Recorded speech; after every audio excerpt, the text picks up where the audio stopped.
So what we've got here is a 1992 Ford Ranger. And our issue today is a fuel pump, which is always fun. I know on some smaller Chevys, actually even the larger Chevys like the 1500, you could just take the bed off and it makes it really easy, but you need a helper to do it, and I don't know if you can do it on this truck. Well, I mean, I know the bed comes off, the beds come off of all truck, but I don't know how difficult it's going to be, so I'm just going to crawl under it and we're going to drop the tank. And I don't have a cameraman today, so I'm just going to have to kind of give you little clips and snippets on the way. But the first thing we're going to do is crawl under there and see exactly what tools we need, so here we go. Right, so one of the first things that has to be done is to relieve the fuel pressure from this truck. Now, regardless of what vehicle you're doing this on, what you would normally do would be to come over here to the relay box or fuse box and find the fuel pump relay, okay, which is this one here. It says fuel relay. It's a 30 amp right here on the end. Pull this and then start the vehicle, or attempt to start it at least, and it'll run the gas out of the lines. And that way you won't have, fuel sprayed all over your face when you go to take the lines off of the pump. However, this vehicle also has a starter problem, so I can't do that. So what I'm going for here, man, I don't know if I can get you a shot of it. Oh, maybe I can. Oh, no, I can't. Alright, you'll have to take my word for it. You see this fuel injector right here? This thing here is the fuel rail. Alright, on this fuel rail where my finger is, man, I wish you could see it, maybe from this angle. Yeah, there it is. That's a Schrader valve. That's supposed to be there for testing fuel pressure, but what I'm going to use it for is to relieve the fuel pressure. I'm sorry if I'm making anybody sick here.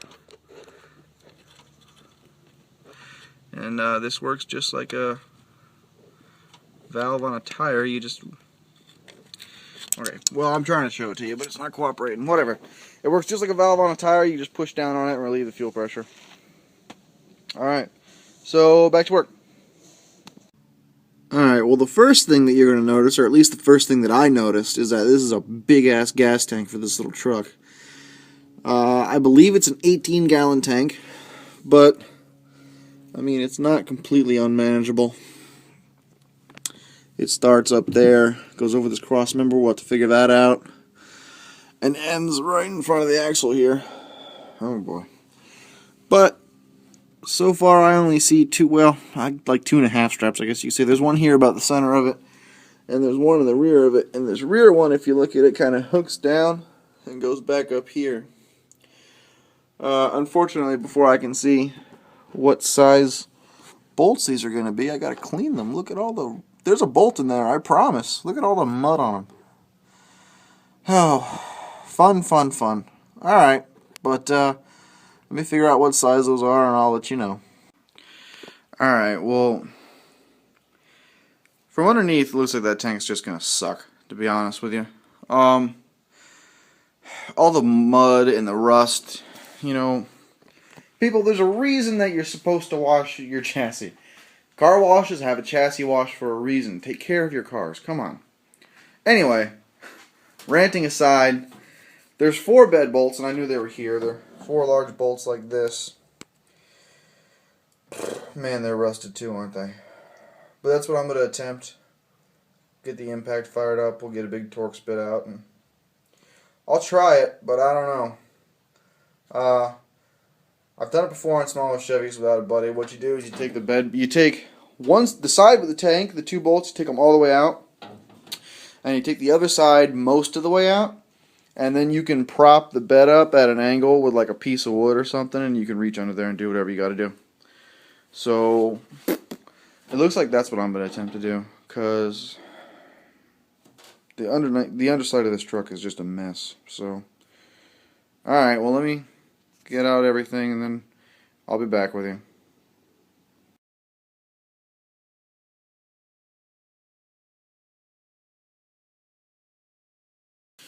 Alright, well, I finally got one of them out, and I was wrong. There's 6. There's the two at the front, the two towards the back, and then two in the very rear of it, right up against the tailgate. It kind of hid them. But I got one out, and all the rest of them are broken loose, so I know they'll come out, so I'm not worried about that. Those two front ones, man, I didn't think they were going to come loose, but they did. So I'm just going to zip the rest of these out, and before I go any farther, so I don't forget, I'm going to put them on the wire wheel and clean them up real good and put a bunch of anti-seize on them. So when I put them back in, they're able to come back out if for whatever reason this has to come back out if this truck comes back. So, yeah. The bit you're going to need is a Torx bit. And it is a T55. And that breaker bar on the end of a pipe here is how I got them all broken loose. So, I don't know. I'm just going to keep going. I'm going to get them all out, get them cleaned up, and then I'll be back here with you. Alright, everybody, this is what we ended up with. I got all the bolts out. We picked it up, and, oh, there's also three small bolts around your filler neck that have to come off. Yeah, it's held up by crutches. I've used them before. Don't judge me. You know, if my theory was always if they're strong enough to hold up a person, they can hold up this bed. It's, I don't know, it might weigh 150 pounds. There is one electrical connection you got to worry about. It's right here. Alright, and it plugs in right there. Don't forget that it's for this tail light. The other side you don't got to worry about because you're not pulling on that side. But anyway, once you get it up, this is what you've got. And look at the mess these people have left me. I'm going to have to clean this before I can change the bump. I can't do anything to this right now. Look at this. Look at this hose. Look at all the crap. Ugh. Oh boy. Take care of your cars. Come on, guys. But whatever, that's what I'm going to commence to, is cleaning this all up, and then I'll get back with you. It's just mud. So much mud. Ugh. Alright, let you know.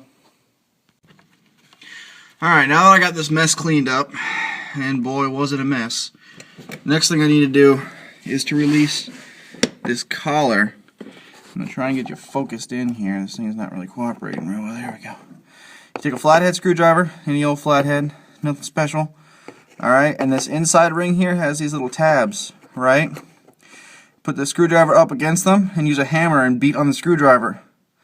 And this ring will begin to spin. Beat it in a counterclockwise direction. It'll begin to spin, and eventually it'll release, and then this sending unit will pop up. You can take it out. Simple enough, you know. Yeah, that's it. That's all you gotta do. So I'm gonna do that, and we're gonna get it out, and then I'll be back. Alright, so this here is how the sending unit comes out of the tank. This is the float. Okay, as you add gasoline, this comes up and changes the resistance in this potentiometer and goes through that yellow wire there and up to your gas gauge. Alright, so if you ever got problems with your gas gauge, that's, well, I'm not going to say what's causing it, but that's most likely what usually causes them, is when those go out. And here's our pump. Look, we compared it to our new pump. Very important, you always compare your new parts to your old parts. Make sure they at least look, you know, pretty close to the same. And they look exactly the same. There's this little black boot right here. That's this thing. And this is the original pump out of the truck. I can tell for a couple reasons. First off, it says Ford on it. Second off, these wires have never been tampered with at all. And third, see the clamps that are on these on this hose? No one ever uses these clamps as a factory. And our new one came with 2 new screw clamps and a piece of black fuel line there. So, cool. To get this out, all I'm going to do is cut that clamp, undo these 2 plugs, and take off this this mesh filter. All right, it came with a new one. So, and then the pump just lifts out, and you put the new one in. It's no big deal. Now, if you're wondering how you can tell positive from negative, come on, focus for me. There you go. You see the 2 tabs on there? They're 2 completely different sizes. The positive one is much bigger than the negative one. So that's how you know that. So yeah, just unplug it, clip that, pull this off, Slide the fuel hose off of there and take the old pump out. We take the new pump, take our rubber boot, slide it on there, put it on, get our fuel line on with our clamps. Don't forget your clamps. Get our little mesh on, plug it in, and it's ready to go back in the truck. Except for the fact that I have to make a parts run because that little locking ring that goes on top of it bent on me.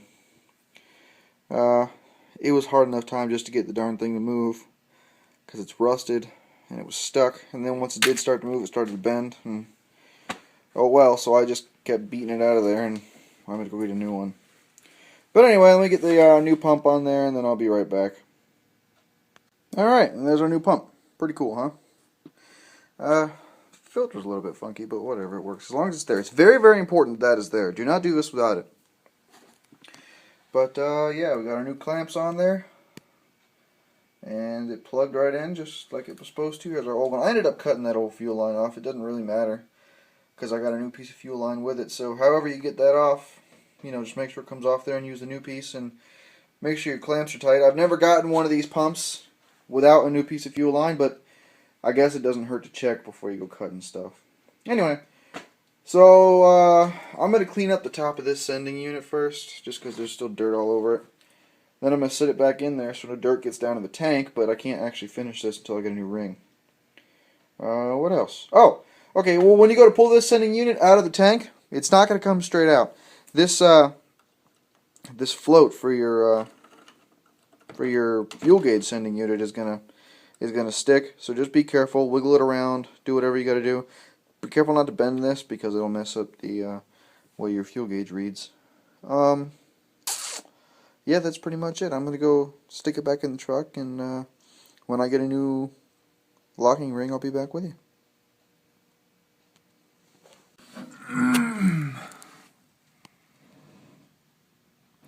Okay, so once you get your new sending unit assembled and you get it back down here, you take your locking ring and you tap it back in the opposite direction that you took it out, and you hook up your lines, you put your little clips in. I got some zip ties on here just to back up the clips. Plug your electrical connector back on. Yeah, that's it, man. So now you go up, you know, put back your fuse or your relay or undo whatever it is that you did, you know, relieve your fuel pressure. And turn the key a couple times. Turn it on, let the fuel pump run and kick off, turn it off, on. Do it 3 or 4 times to build up some fuel pressure because you just drained everything, remember. And then give it a whirl. It should work just fine, man. You know, I understand that I was kind of vague through this, but my idea here is to use this video as a general how-to on, you know, on a small pickup for a fuel pump, not just specifically this truck. So I hope that I helped somebody. If I did, like the video, please subscribe. I got videos coming out all the time. And, you know, share it. Let's try and help somebody else, man. And thanks for watching.